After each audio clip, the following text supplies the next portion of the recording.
আল্লাহর নবী সাল্লাল্লাহু আলাইহি ওয়াসাল্লামের সুন্নতের মধ্য থেকে এমন কিছু সুন্নত পাওয়া যাবে যেগুলো সমাজ থেকে বিদায় হয়ে যাবে। কি আলেম কি জালেম, কি মুমিন আবেদ কি ফাসিক, কি ইমাম কি মুসল্লি, কি পুরুষ কি নারী, কি মাদ্রাসা কি স্কুল, সকল জায়গা থেকে এই সুন্নতগুলো বিদায় হয়ে যাবে। কোনো জায়গায় নাই, সব জায়গা থেকে বিদায় হয়ে গেছে। এরকম কিছু সুন্নাত নবী করিম সাল্লাল্লাহু আলাইহি সাল্লামের আছে। এই সুন্নাতগুলোর মধ্য থেকে 4-5টি সুন্নাত আপনাদের সামনে ইনশাআল্লাহ আজকে আলোচনা করব। তার আগে একটি হাদিস আপনাদের সামনে আমি পড়েছি, সেটির বাংলা করে শুনাই। হাদিসটিতে নবী করিম সাল্লাল্লাহু আলাইহি ওয়াসাল্লাম ইরশাদ করেছেন, বেলাল ইবনুল হারিস রাদিয়াল্লাহু তাআলা আনহুকে, তিরমিজিতে বর্ণিত, আল্লাহর নবী সাল্লাল্লাহু আলাইহি ওয়াসাল্লাম ইরশাদ করেন, মান আহইয়া সুন্নাতাম মিন সুন্নতি ক্বাদ উমিতাত বাদি, যে ব্যক্তি আমার মৃত্যুর পরে কোন সুন্নাতকে জিন্দা করবে, আমার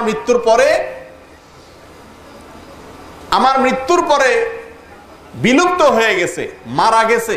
হাদিসের ভাষা হলো ক্বাদ উমিতাত বাদি, আমার পরে মেরে ফেলা হয়েছে এরকম কিছু সুন্নাত থাকবে আমার ইন্তেকালের পরে।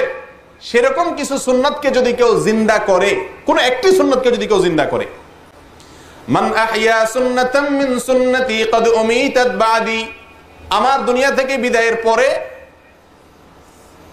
সুন্নাত সমূহের মধ্যে থেকে যে সুন্নাতগুলোকে মেরে ফেলা হয়েছে, উমিতাত, আমাতা ইউমিতু, ইমাতাতুন মানে মেরে ফেলা, আর মাতা ইয়ামিতু ইয়ামুতু মাউতান মানে মরে যাওয়া।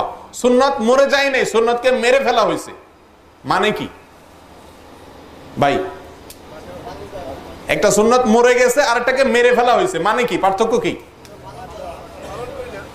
সমাজের মানুষেরা সেটার আলোচনা না করতে ওটাকে মেরে ফেলেছে।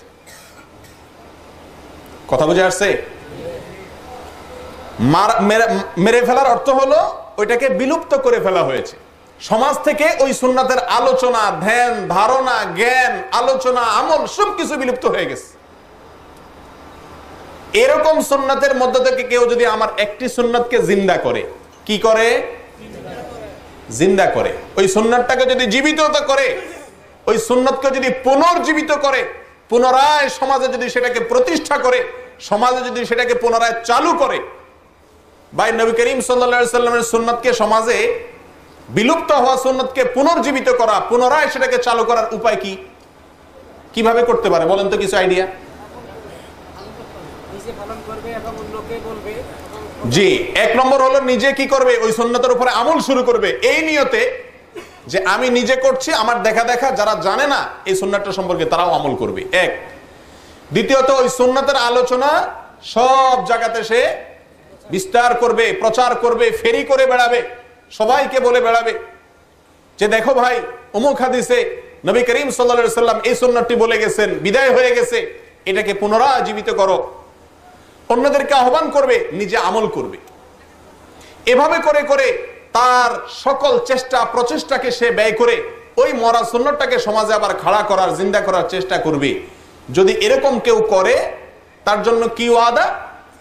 ফাইন্না লাহু মিনাল আজরি মিসলা মান আমিলা বিহা মিন গায়রি আন ইউনকাস মিন উজুরিহিম শাইআ।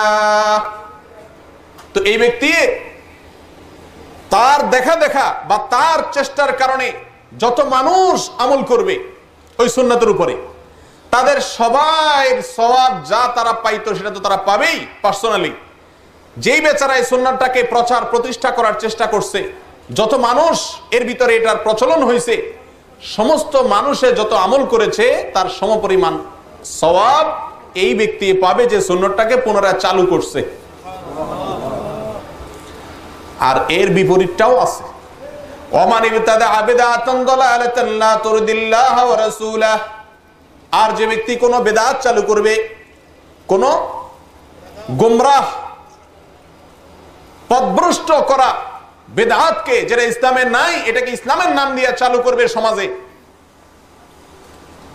এটাকে প্রচার প্রসার করবে, এটাকে জীবিত করবে, পুনর্জীবিত করবে সমাজের মধ্যে। তাহলে কানা আলাইহি মিসলা আসামি মান আমিলা বিহা, যত মানুষ তার এই প্রচারের কারণে আমল করবে সবার সমপরিমাণ গুনাহ সে ভোগ করবে। লা ইয়ানকুসু যালিকা মিন আওজারিন নাসি শাইআ, তাই বলে যারা তার প্রচারের কারণে এই বেদাতে লিপ্ত হয়েছে তাদের গুনাহ মাফ নাই, তাদেরটা তো আছেই। এই ব্যক্তি সবার সমপরিমাণ গুনাহের ভাগী হবে। আল্লাহ আমাদের হেফাজত করেন। একটা মেসেজ আপনাদের অনেকের মোবাইলে, সবার সাথে এখন অ্যান্ড্রয়েড মোবাইল আছে, ফেসবুকে মেসেজে, হোয়াটসঅ্যাপে, ইমোতে ইত্যাদিতে একটা মেসেজ আসে। কি মেসেজ? অনেক মেসেজ আসে। এর ভিতরে একটা আমার নজরে পড়ছে যে ভাই এই মেসেজটা যে মদিনা থেকে নবী করিম সাল্লাল্লাহু আলাইহি সাল্লামকে স্বপ্নে দেখছে, উনি বলছেন এটা এটা করতে, এটা এটা করতে, হান হান করতে, টান টান করতে স্বপ্নে দেখছে। এই কথাটা যদি আপনি 10 জন মানুষের কাছে আজকে প্রচার করেন তাহলে এই কয়দিনের ভিতরে আপনি একটা সুসংবাদ পাইয়া যাবেন।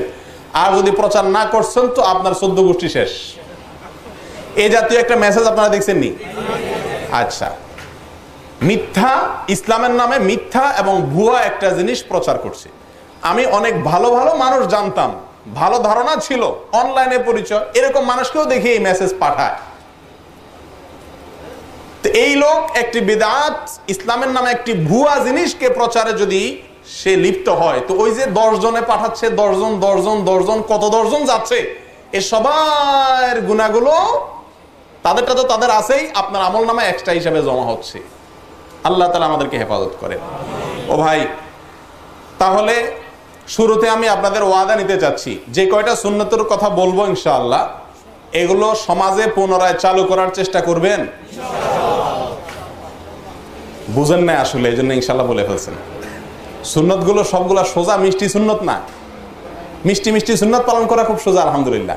হ্যাঁ, মিষ্টি মিষ্টি সুন্নত আছে না কিছু, এগুলা পালন করতে আলহামদুলিল্লাহ বেশি ওয়াজ করা লাগে। ঈদের দিন মিষ্টি খাওয়া সুন্নত, ভালো জামা পরা সুন্নত, এগুলো ওয়াজ করা লাগে না আলহামদুলিল্লাহ। আমি যে সুন্নত গুলা বলবো এত সহজ না ভাই, বহুত কঠিন।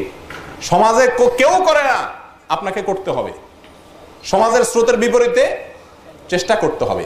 আল্লাহ তাআলা আমাদেরকে তৌফিক দান করেন। প্রিয় দিনী ভাইরা, তাহলে এই হাদিস থেকে, যে হাদিসটি তিরমিজিতে বর্ণিত, বেলাল ইবনুল হারিস রাদিয়াল্লাহু তাআলা আনহু বর্ণনা করেছেন। হাদিসটিকে আল্লামা আলবানী রাহিমাহুল্লাহ সহ মুহাদ্দিসিনে কেরাম এটাকে বিশুদ্ধ বলেছেন এবং ইমাম তিরমিজি রাহিমাহুল্লাহ নিজে এটাকে হাসান বলেছেন। এই হাদিসটি থেকে আমরা বুঝলাম সুন্নাত জিন্দা করা। কি জিন্দা করা?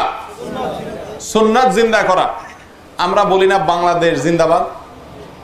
বাংলাদেশ মানে কি? বাংলাদেশ জীবিত হোক, মরে না যাক, না বলেন? কিন্তু এখন যেটা বলতে চাচ্ছি আমি, সেটা হলো কি, আল্লাহ রসুলের সাল্লাল্লাহু আলাইহি সাল্লাম, আল্লাহ রসুল সাল্লাল্লাহু আলাইহি সাল্লামের মরা সুন্নাত গুলো জিন্দাবাদ। জিন্দাবাদ নেই? চাননি জিন্দাবাদ হোক? তো জিন্দাবাদ হইলে শুধু ওয়াজ শুনলে হবে না, আমল করতে হবে। রাজি আছেন তো ইনশাআল্লাহ? আল্লাহ আমাদের সকলকে আমলের তৌফিক দান করেন।